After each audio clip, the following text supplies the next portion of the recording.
So, there's a term I hear a lot during the summer, or well, quite frankly, during all year long, and that's called franchise fatigue. We've heard this in regards to Star Wars after The Last Jedi, and Solo failed to capture a lot of dollars at the box office. We've seen this in regards to DCEU and the fact that Shazam failed to capture a lot in the box office. We've seen this in regards to X-Men Dark Phoenix and the fact that that movie is already being pulled from theaters like 2 weeks later. It's really sad, actually, that it's already going to the bargain, but we hear this. Men in Black, Hellboy, all of these things like to argue franchise fatigue. It seems like it's this hand-waving explainer. Oh, it's just franchise fatigue. I don't believe franchise fatigue exists, and I'm being legitimate. I don't believe that franchise fatigue exists in the way people are trying to say that it does. Can there be too much of a good thing that ultimately leads to the saturation in the theaters and in the industry? Absolutely. But studios aren't stupid. Studios aren't stupid. Studios do not invest hundreds of millions of dollars into something that is ultimately deemed to be a failure from the get-go. They know what they're doing. They pump out sequels because they know right now it's generally what seems to stick. More than almost anything else, sequels seem to stick. So they keep putting out more things in regards to these franchises. The problem ultimately isn't franchise fatigue. A lot of it has to do, in my opinion, with a couple different factors. One is what medium it's being released on, whether that is film, TV, or streaming.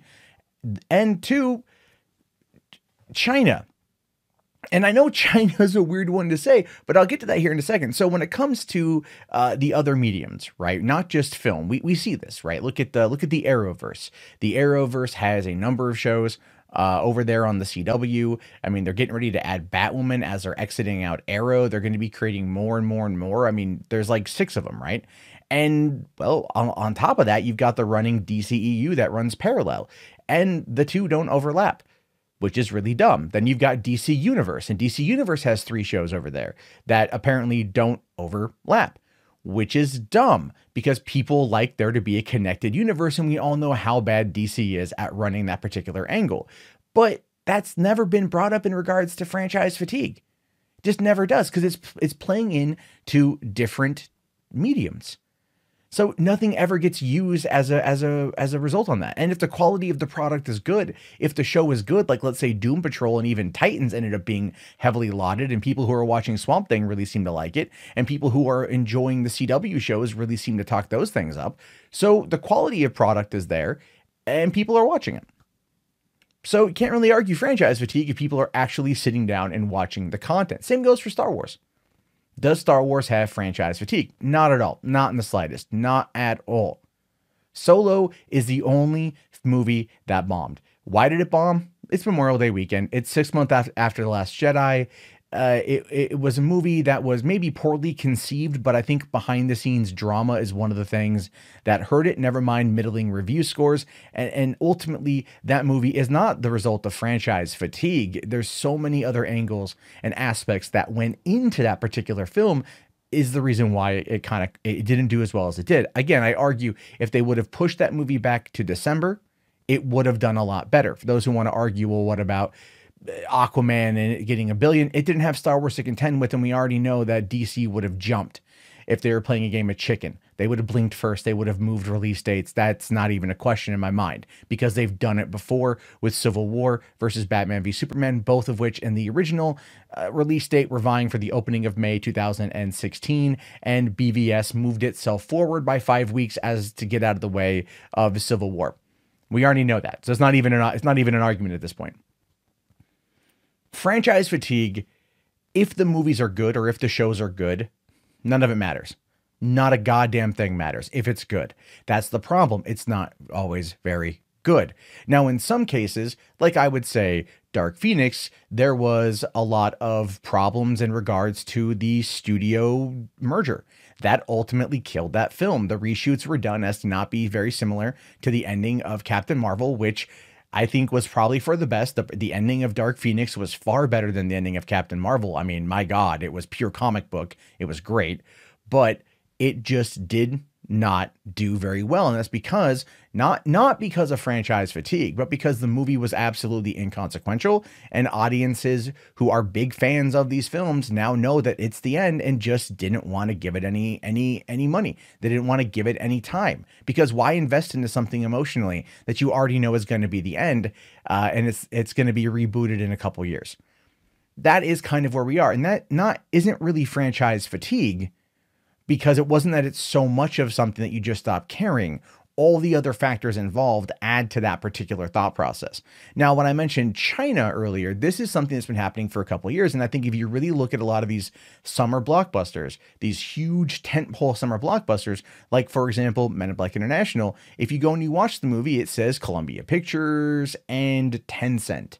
You play gaming at all, you might know about Tencent's injection of money, investment into Epic Games Store. Why is that? Because Tencent is going to be bringing lots of content, gaming and movies and whatever, over to the Middle Kingdom.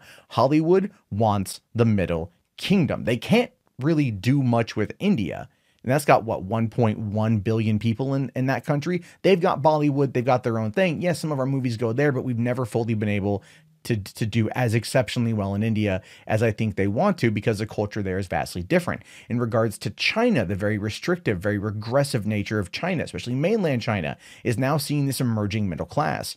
And as this emerging middle class then wants to open up to entertainment, gaming and movies are a large part of that. So Hollywood takes tons, and I mean tons and tons and tons of money from China as a way to then get funding for these films and to shoot specific scenes for Chinese releases in order to comply with the censors in that country and to play up the fan service and the culture of China itself. As a result of that, what happens?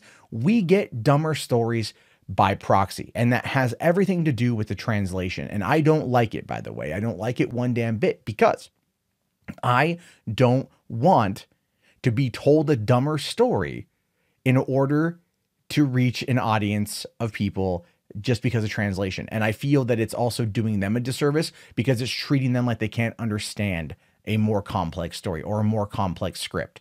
And that, I believe, is a major disservice, and one of the reasons why people just stop caring. Now, there's another factor involved with that, which is called the Blake Snyder beat sheet.